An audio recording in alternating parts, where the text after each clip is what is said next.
Hi again, Greg Bell of the News Tribune here in Denver.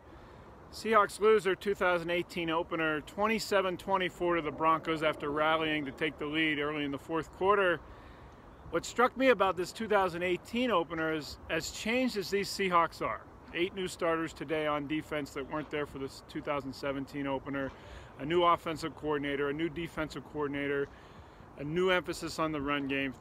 All that's new today was much like 2017. It was much the same. They could not pass protect, which we talked about all week. Von Miller coming after Jermaine Ifedi on one edge, Bradley Chubb coming out off the other edge. 6 sacks for Denver of Russell Wilson in Russell Wilson's 39 attempts to pass. Much like last year and much like the year before that, before Dwayne Brown got here to play left tackle. It wasn't all Ifedi's fault though. Russell Wilson admitted after the game, what we all saw during it, Wilson extended plays, trying to make something out of nothing, and Wilson said that he was guilty of trying to make plays that weren't there, and extended plays that Ifedi or anyone else in the league shouldn't be expected to block Von Miller for that long. The biggest sack came on 3rd and 3, middle of the fourth quarter. Wilson rolled left, then peeled back to the right, trying to extend the play longer. Again, only 3 yards needed for the first down, and ended up losing 10 because he rolled right into Von Miller. A couple other things that I thought were really odd for a team that wants to get back to the run. 3rd and 1 in the first half, they threw the ball. 3rd and 3 in that fourth quarter when they needed a score down by 3, no even semblance of a run, and they passed.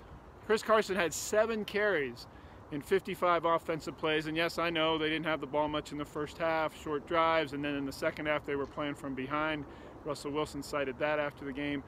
But still, for an offense that says run is their #1 priority this year, they need more than 7 carries to their lead back. Rashad Penny, the first-round pick, only had 7 carries as well.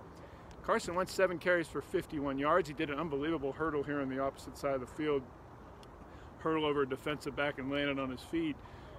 Penny said if Carson had actually not jumped as high, had stayed close to the ground, he probably would have scored a touchdown because he could have gotten back on the ground and running again. You saw Earl Thomas, came back, interception on the second defensive series to the 15-yard line here toward this end zone setup. Wilson's touchdown to Will Disley, the game's first points. Instantly, Thomas impacts the defense. He said after the game, the first time speaking since returning from the holdout Wednesday, that he came back not to rejoin his brothers. He didn't mention that. He didn't mention wanting to be a Seahawk again. That's where he belongs. He mentioned money. That it was going to cost him, he and his agent talked about it, it would cost too much money in game checks, $500,000 per week. Money he didn't want to leave on the table and blow, so he came back.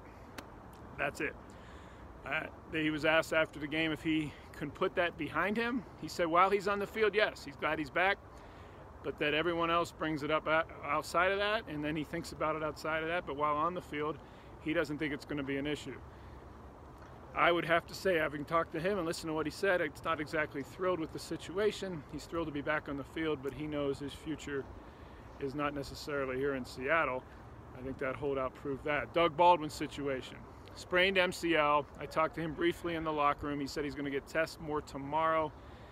Tried to get a read on whether it's serious or not. He said he will find out more tomorrow, but it didn't look great, let's say that. Brandon Marshall comes even more important now. He had a big game today and said it could have been bigger.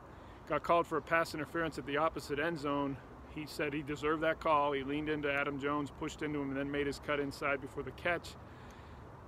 He thinks it's the 4th time in 13 years of his career he's ever been called for offensive pass interference. That cost the Seahawks a touchdown. They end up settling for a short field goal by Sebastian Janikowski on that drive. What I thought was even more important and more damaging, a couple plays before that offensive pass interference, the Seahawks had Marshall one-on-one on the left side with a cornerback with no safety help coming over. Wilson saw that and was about to take the snap and throw immediately that way when the Seahawks sideline called timeout. And I asked Wilson after the game what was the timeout for, and he said he believed the coaches thought they weren't going to get the play off, but Wilson, in his words, said, I think we were going to get it off. And I asked him, were you going to Marshall there? He obviously was, because he took the snap and cocked his arm that way while the whistle blew for the timeout. And when I asked him that, Wilson just looked at me and said, yeah, it probably was. That would have been a touchdown. He was one-on-one with no safety help. If that timeout hadn't been called by the sideline, presumably Pete Carroll, but someone on the sideline fearing the play clock expiring, that would have been 7 points instead of the 3 they got, and the Seahawks lose by 3. As always, when you lose, you could go back and forth on all kinds of points that made a difference. The defense couldn't get off the field, especially at the end of the game when the Broncos brought Royce Freeman in to be a hammerback. I thought the Broncos were really smart in preserving Royce Freeman in the third quarter, then bringing him in as the hammer big back to close the game in the fourth, and that's exactly what he did. I thought the Broncos were also really smart to go at Trey Flowers, the rookie right cornerback, early in the game for big plays leading to touchdowns, going right at Shaquem Griffin, who had a mixed bag of a performance. He first drive stopped a third down pass with tight coverage on the tight end, made the Broncos punt. Then he also got beaten in both pass game and run fits later in the half, and by the second quarter he was alternating time with Austin Calitro, the second-year free agent from Villanova, was playing next to Bobby Wagner and taking Shaquem Griffin's place for times. Thomas came out for about 10 plays, parts of 2 drives, and it may or may not have been a coincidence. You can read into it what it may. 2 drives that Thomas did not start in this game were 2 touchdown drives the Broncos scored, 1 to tie the game in the first half, 1 to take the lead in the fourth quarter. In fact, Thomas came back onto the field in the middle of that touchdown drive. Once the Broncos got to the 36-yard line, it showed that the pitch count Pete Carroll and the Seahawks had Thomas on hurt them on defense when Tedrick Thompson was in at free safety. Oh, by the way, here comes the Chicago Bears and some guy named Khalil Mack running at the Seahawks next week. You can see tonight on television what he's doing to the Green Bay Packers. As always, catch my stuff on the newstribune.com. My game updates on there live right now, and at Twitter at GBellSeattle.